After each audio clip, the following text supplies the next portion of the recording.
Tiwala nyo, magtitiwala sa'yo. Kahit ano mangyari, magbabayad ka pa rin sa akin.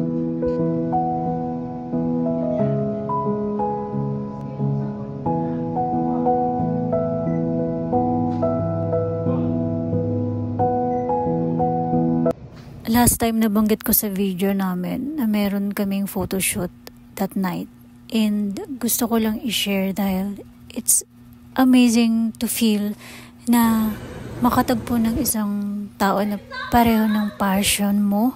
Yung nagsishare kayo ng mga hilig nyo. Minsan hindi kayo magkasundo. Pero madalas in the end, nagbe-blend pa din. So, ito yung isang bagay na pinagkakasunduan naming dalawa. At nagiging masaya kami pareho. Flash.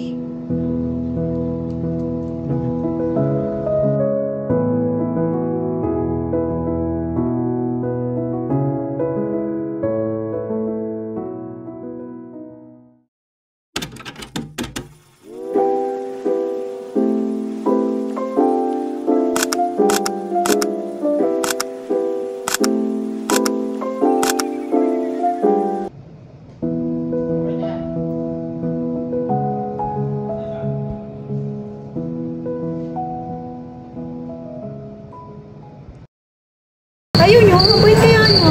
Okay.